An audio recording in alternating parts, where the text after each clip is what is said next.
Vidéo un peu spéciale aujourd'hui. J'aimerais juste dire un mot sur les législatives qui arrivent. J'ai reçu donc le courrier avec les représentants, les députés, avec leur programme. En fait, j'avais fait une vidéo qui n'est jamais sortie sur les élections présidentielles, avant le premier tour.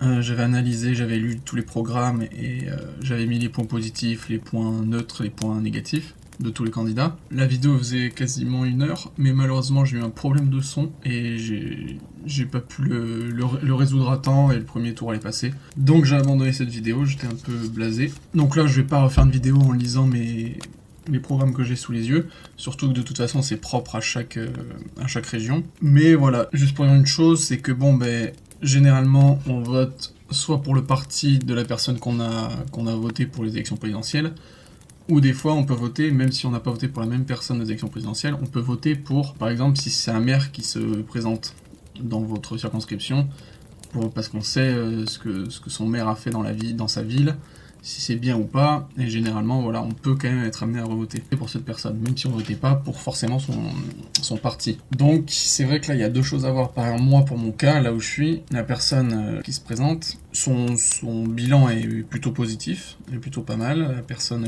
j'aime bien la personne, mais c'est peut-être pas la personne que j'aurais voulu voter pour les élections présidentielles. Est-ce que, en votant pour cette personne, c'est une bonne chose de représenter ce genre de parti pour la France en général? Donc voilà, c'est compliqué parce que de toute façon, moi, c'est le système qu'il faudrait revoir, hein, mais bon, il faut une vidéo entière sur ça. Parce que gérer un pays et gérer des communautés, c'est complètement différent. Gérer des départements, des régions. Parce que la réalité, elle se passe dans les villages, dans les villes, dans les départements. Mais au-delà, c'est trop abstrait. Donc c'est sûr qu'il faut un gouvernement pour l'État, etc., pour plein de trucs. Mais il faudrait un pouvoir bien supérieur pour chaque circonscription, en fait. Déjà pour les régions, puis pour les départements, les communes, etc. Donc bon... J'hésite, moi, entre deux candidats, dont le candidat qui est maire de ma ville. Et voilà, j'aimerais juste revenir sur 3 papiers. Alors, il s'agit du parti de la NPA, donc c'est le parti de Poutou, qui mise vachement sur le côté révolution. Donc, en gros, urgence révolution, soyons fiers de voter révolutionnaire, etc. Mais alors oui, dans l'idée, parce qu'ils veulent complètement, ils veulent mettre un coup de pied dans le tapis, quoi. Mais le truc, c'est que le principe d'une révolution, c'est justement ne pas passer par les codes et les cases des gouvernements en place. Il n'y a aucune révolution qui s'est fait là-dedans. Donc, s'ils veulent vraiment une révolution, c'est en prenant les armes, entre guillemets, ou au sens propre, et en allant à l'Élysée et en l'assiégeant. Là, la révolution, non, ça sera pas du tout une révolution, mais bon. Ensuite, c'est le parti de République En Marche, avec donc juste une phrase qui m'a fait rire, hein. Un député qui vous représente toutes et tous. Bon, est-ce qu'il y a besoin d'aller plus loin, hein, étant donné toutes les crises qui s'est passées envers le peuple et envers le gouvernement de Macron pendant 5 ans. Je sais pas si vraiment ce parti représente tous les Français. Et enfin, le parti de Le Pen. Alors avec une phrase, bon, faut savoir être plus intelligent que ça et ne pas voter en fonction des phrases. Mais justement, ce genre de phrase peut me dégoûter de la personne ou du parti.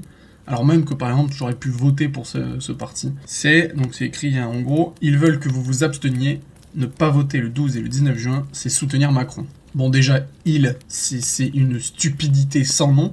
Il n'y a pas un seul parti en France, et même une seule personne du gouvernement qui va vous dire de vous abstenir. Parce que le principe, l'élite là, ils gardent leurs privilèges uniquement grâce au bulletin de vote. C'est leur seul passe-droit, c'est leur façon de rester au pouvoir légitimement, de se dire, regardez, c'est la démocratie, vous votez pour nous, donc on est légitime. C'est la seule petite ligne. S'il n'y a plus de vote en France, vous pouvez être sûr que la révolution, elle éclate du jour au lendemain.